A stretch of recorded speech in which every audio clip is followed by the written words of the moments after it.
Hi everyone, welcome back our world ARP anime world. So இன்றைக்கி நம்ம எதை பற்றி பார்க்க போகிறோன்னா வின் பிரேக்கர் நிறைய பேர் பார்த்துருப்பீங்க. ஏன்னா இது வந்து ரொம்ப பழைய எபிசோடில் இப்போ 2023 ஸ்டார்டிங் இல்லை எண்டு 2024 ஸ்டார்டிங்கில் இறங்கினது. ஸோ நம்மளோட ஃபஸ்ட்டு செஷனில் இறங்கினது. அதனால் வந்து இது நிறைய பேர் பார்த்துருப்பீங்க. இது வந்து டோக்கியோ ரிவெஞ்ச் எல்லாமே பார்த்துருப்பீங்க. அது ஒரு ஃபேமஸான ஒரு லெஜெண்டரி அனிமி தான். அதோட ஈக்குவலான ஒரு வின் பிரேக்கர், ஓகேவா. ஆனால் டோக்கியோ ரிவெஞ்ச் கூட நான் இதை வந்து மேக்ஸிமம் கம்பேர் பண்ண மாட்டேன். ஏன்னா டோக்கியோ ரிவெஞ்ச் வந்து மேக்ஸிமம் நம்ம எதனால அந்த ஸ்டோரி ஸ்டார்ட் ஆகும்னா, ஒரு காதலன் காதலி இறந்த அப்புறம் வந்து லூப் மூலியமாக காதலியை காப்பாற்றணும்னு சொல்லி ஒரு கேங்கை உருவாக்காங்க. பட் இதுக்கு அப்படியே அவுட் ஆஃப் ஃபோக்கஸ். ஏன்னா அந்த ஹீரோவே ஒரு அழுமூஞ்சி தான், அழுதுட்டு நிறைய இது பண்ணுவான். பட் அவனை ஃபைட்டெல்லாம் தெரியும். பட் இங்கே இருக்க ஹீரோ வந்து வேறு லெவலில் காட்டுவாங்க. ஸோ இங்கே இருக்க மேக்ஸிமம் மெம்பர்ஸ் வந்து ஹீரோவாக தான் காட்டுவாங்க. இல்லை வந்து நம்ம ஹீரோவோட டீம் லீடர் ஒருத்தர் இருப்பார், அவரை பங்கமாக காட்டியிருப்பாங்க. வேறு லெவல் கூஸ் பம்ப்ஸ் எல்லாம் காட்டியிருப்பாங்க. ஃபஸ்ட்டு பார்க்கும்போது ரொம்ப சாதுவாக இருப்பார். ஆனால் பட் சண்டைன்னு வந்துட்டு நான்லாம் வேறு மாதிரிடா அப்படின்னு காட்டியிருப்பாங்க. ஸோ இது ஃபுல்லாகவே ஃபைட் சீன் தான். ஸோ நம்ம டோக்கியோ ரிவெஞ்ச் மாதிரி வந்து கேங்காக சண்டை போடுவாங்களா, அதே மாதிரி இவன் படிக்கப்படுற ஸ்கூலில் வந்து இவனுக்குன்னு ஒரு ஹெட் இருக்காங்க, அதுக்குன்னு ஒரு டீம் இருக்குது. ஸோ அந்த ஸ்கூலாக சண்டை நடக்கிற மாதிரி தான். இப்போ இந்த ஏரியாவில் ஸ்கூல் இருக்குன்னா அடுத்த ஏரியாவில் இன்னொரு ஸ்கூல் இருக்கும்ல. ஸோ அந்த ஸ்கூலாக வந்து சண்டை நடக்கிற மாதிரி. ஸோ சூப்பராக கொண்டு போயிருப்பாங்க. அவங்கவுங்க ஃப்ரெண்ட்ஸுக்கு ஏதாவது பிரச்சனைனா அதை வந்து பெருசாக சண்டை போடுற மாதிரி. ஸோ இப்போ நம்ம ஹீரோவை பார்த்தீங்கன்னா கூட நம்ம ஹீரோவுக்கு வந்து ஒரே ஹேர் வந்து டபுள் கலரில் இருக்கும். ஸோ அதனாலேயே இவனை எல்லாருமே வந்து ஒரு மாதிரி இரகுலர் காய் மாதிரி பார்ப்பாங்க. இரகுலர் காய்னா புரிஞ்சுக்கணும்னு நினைக்கிறேன், அந்த மாதிரி பார்ப்பாங்க. ஸோ எல்லோரும் இவனை வந்து ஒதுக்கி வைப்பாங்க. நீ எல்லாம் வேஸ்டடா அப்படின்னு சொல்லி சின்ன வயசுலேருந்து ஒதுக்கப்பட்டு இருந்தவன். அதனாலவே என்ன பண்ணுவான்னா, ஸோ நம்மளை வந்து எல்லாமே ஒதுக்குறாங்க, நம்ம எல்லோரையும் ஒதுக்கி நம்ம எல்லாரையும் இது துவம்சம் பண்ணலாம் அப்படின்னு சொல்லிட்டு சண்டை போட்டு எல்லாத்தையும் இது பண்ணுவோம். சண்டை போட்டு அவங்க பயப்படுறத பார்த்து அவன் சந்தோஷப்பட்டவன். ஸோ இந்த ஸ்கூல் வந்து பெரிய பேர் கெட்ட ஸ்கூல், அடிக்கெல்லாம் பேர் கெட்ட ஸ்கூல்னால நம்ம ஹீரோ வந்து இங்கே வந்து மேக்ஸிமம் ஜாயின் பண்ணி ஆகணும்னு சொல்லி உள்ளே வரான். உள்ளே என்ட்ரி ஆனப்பலாம் தெரியுது இந்த ஸ்கூல் வந்து அவங்க ஊருக்கு ஹீரோன்னு. இவனுக்கு ஹீரோவாக இருக்க பிடிக்காது, வில்லனாக இருக்க மட்டும்தான் பிடிக்கும். பட் ஊருக்கு ஹீரோன்னு உள்ளே என்ட்ரி ஆன அப்புறம் தான் தெரியும். ஸ்டார்டிங்கே வந்து இவனுக்கு தெரியாமலே இவன் நிறைய பேரை காப்பாற்றிடுறான். நிறைய ஃபைட்லேருந்து நிறைய இது பண்ணுறான். அப்போ தான் அவனோட சீனியர்ஸ் எல்லாம் மீட் பண்ணுறாங்க. ஸோ ஜாயின் பண்ணுறான். ஸோ அவங்க கூட வந்து மெங்கிள் ஆகி அவன் டீமுக்குள்ளே என்ட்ரி ஆகிறான். அந்த டீமுக்குள்ளே என்ட்ரி ஆன அப்புறம் வந்து ஹெட்ஸ் எல்லாம் மீட் பண்ணுறான். இவனை வந்து சடனாக வந்து எல்லாருமே ஹைப்பில் தூக்கி வச்சுருக்காங்க. இவன் வந்து இவனை எல்லோரும் இக்னோர் பண்ணாங்கன்னு எல்லாருமே ஒரு சைடு தெரிய வருது. இவன் அடிக்கடி சொல்லுவான், நான் எப்பவும் தனி மரம், நான் தனியாக தான் சண்டை போடுவேன், எனக்கு யாரும் தொண்ண தேவையில்லை, எனக்கு அடிக்கடி தான் பிடிக்கும், நான் வில்லேன் அப்படின்னு சொல்லி அடிக்கடி சொல்கிறத பார்த்து எல்லாருக்கும் இவனோட சிச்சுவேஷன் என்னென்னு புரிஞ்சுக்கிச்சு. ஸோ இவனை சுற்றி இருக்கிறவங்க, இவனோட சரௌண்டிங்ஸ் எல்லாருமே வந்து இவனை என்ன பண்ணுவாங்கன்னா ஓரளவுக்கு ஹை பிளேஸ்லேயே வைப்பாங்க. இவனை விட சண்டை தெரிஞ்சவங்க எல்லாமே வந்து சரி இல்லை அவன் லீடராக இருந்தால் நல்லா இருக்குன்னு சொல்லிட்டு அவங்க கிளாஸுக்கு ஒரு லீடர் சூஸ் பண்ணணும். ஸோ இவன் வந்து ஃபஸ்ட் இயருக்கு வந்து ஒரு லீடர் சூஸ் பண்ண சொல்லுவாங்க.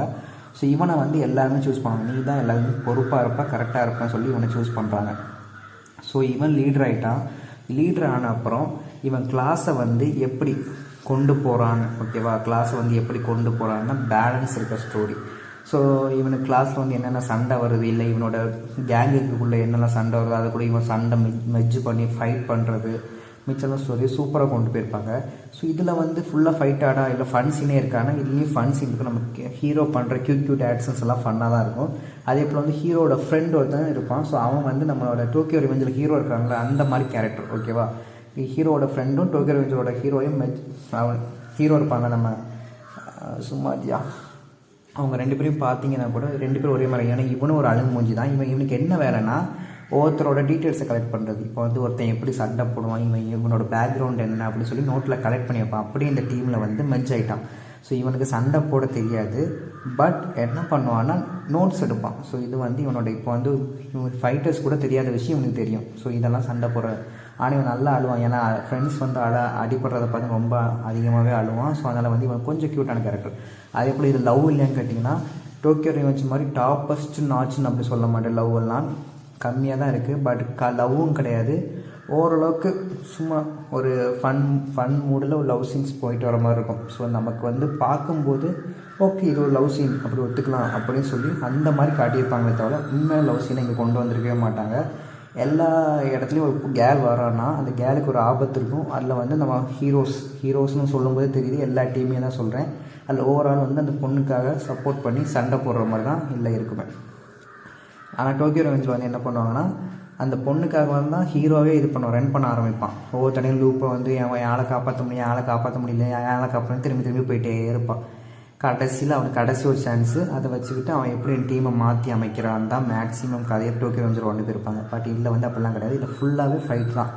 ஃபைட்டு, ஃப்ரெண்ட்ஸு, ஜாலியாக இருக்கணும். ஸோ ஓகேவா, ஃபுல்லாகவே ஃபைட்டாக தான் இருக்கும். நம்மளோட ஃபஸ்ட் சீசனை பார்த்தா கூட புரிஞ்சுருக்கும், நிறைய பேர் ஒரு எல்லோ கலர் டீம்மேட்ஸ் பக்கத்து ஏரியா கூட போய் சண்டை போட்டு தரமாக முடிச்சிருவாங்க.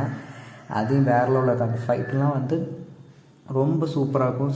அதோட ஃப்ளாஷ்பேக்ஸ், ஏன்னா அவங்களாம் எவ்வளோ பாதிக்கப்பட்டிருக்காங்க அப்படி வந்து ஓவராலோட ஃப்ளாஷ்பேக்ஸும் நல்லாயிருக்கும், ஃபைட்டும் நல்லாயிருக்கும் ஓரளவுக்கு. ஏன்னா நம்ம எல்லாமே சூப்பர் பவரை வச்சு அடிக்கிறவங்கள பார்த்துக்கிட்டு சடனாக வந்து டோக்கியோ ரெவெஞ்ச் மாதிரி அவனோட கை பவர் ஓகே, அவனோட கால் பவர் அதை வச்சு மட்டும்தான் சண்டை போடுறான் அந்த மாதிரி சொல்லும்போது கொஞ்சம் நம்மளோட ஸ்டேஜ், நம்மளோட ரியல் லைஃப்பை வந்து மெச் பண்ணுற மாதிரி இந்த ஸ்டோரி வருது.